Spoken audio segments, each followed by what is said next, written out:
দর্শকবৃন্দ, আজ আমি আপনাদের কাছে তুলে ধরব আসামের করিমগঞ্জ শহরের বাড়িগ্রামে অবস্থিত প্রভুপাদ শ্রী শ্রী রাধারমণ গোস্বামীজির গুরুধাম। এই গুরুধামে আসতে হলে করিমগঞ্জ বাস স্ট্যান্ড থেকে বাস পাবেন, ছোট গাড়ি পাবেন। সোজা আসাম আগরতলা রোড হয়ে মাত্র 20 কিলোমিটার পথ অতিক্রম করলেই এই রাধারমণ সেবাশ্রম।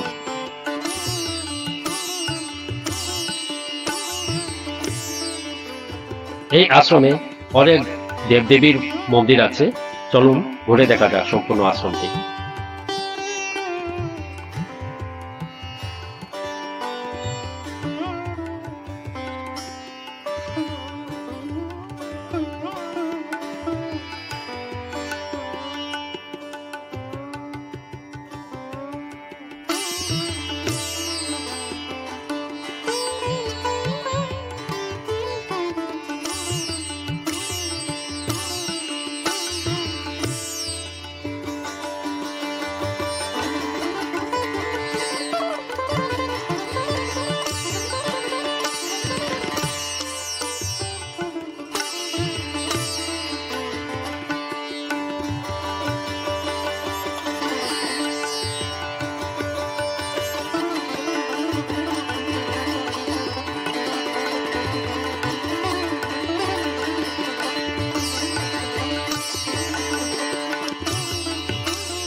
এটি হলো শ্রী শ্রী রাধারমণ গোস্বামীজির পত্নী গুরুমাতা রাধারানী দেবীর মন্দির।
দেখতে পাচ্ছেন শ্রী শ্রী রাধারমণ গোস্বামীজির শয়নকক্ষ।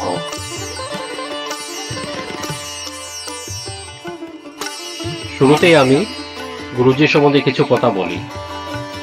প্রভুপাদ শ্রী শ্রী রাধারমণ গোস্বামীজির আসল নাম ছিল আনন্দ চক্রবর্তী, পিতার নাম অম্বিকা চক্রবর্তী এবং মার নাম সুহাগমণি চক্রবর্তী। 1915 সালের নভেম্বর মাসে বাংলাদেশের সিলেট জেলার সিঙ্গুরা গ্রামে জন্মগ্রহণ করেন তিনি। 1951 সালে তিনি আসামের করিমগঞ্জে বাড়িগ্রামে স্থানান্তরিত হন। শৈশবে তিনি কুলগুরু বেদান্ত ভূষণজির তত্ত্বাবধানে পড়াশোনা এবং 11 বছর পরে গৃহত্যাগ করে শ্রী রমণীমোহন গোস্বামীজির কাছে বৈষ্ণব ধর্ম গ্রহণ করেন। 14 বছর বয়সে অনেক চাপে পড়ে 17 বছর বয়সী রাধারানী দেবীকে বিয়ে করেন, কিন্তু বিয়ের রাত্রিতেই তিনি গৃহত্যাগ করেন এবং গভীর সাধনায় চলে যান। পরে তিনি আসামের করিমগঞ্জ শহরের বাড়িগ্রামে স্থানান্তরিত হন এবং আশ্রম তৈরি করেন।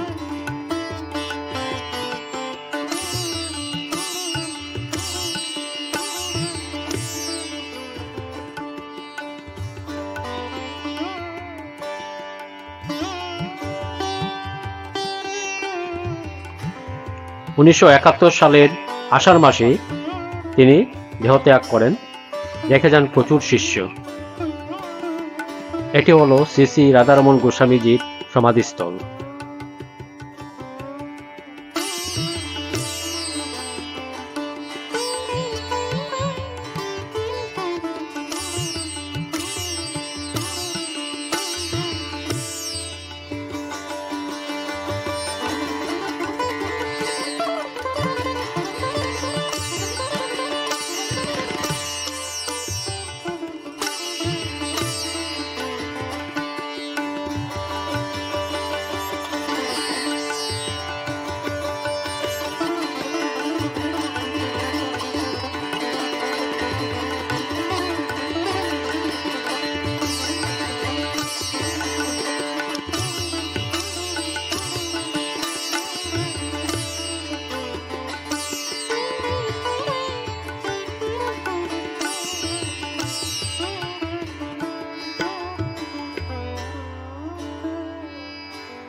শৈশবে গুরুজি ছিলেন খুব চঞ্চল প্রকৃতির।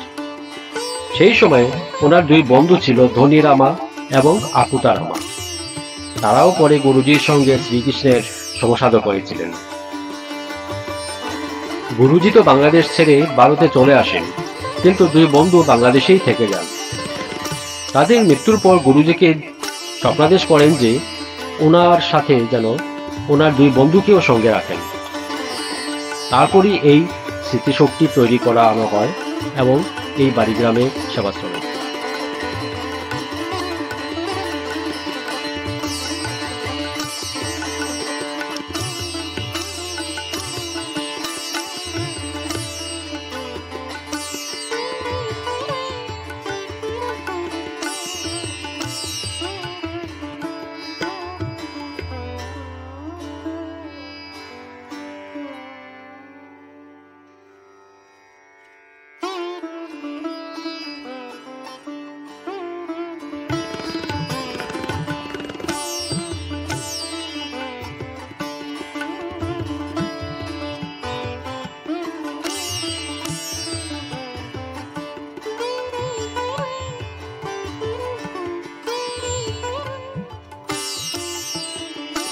দর্শকবৃন্দ, আজ আর নয়, যারা সাবস্ক্রাইব করেননি করে নেবেন, অবশ্যই শেয়ার করবেন। আগামী দিন সন্ধ্যায় আবার দেখা হবে।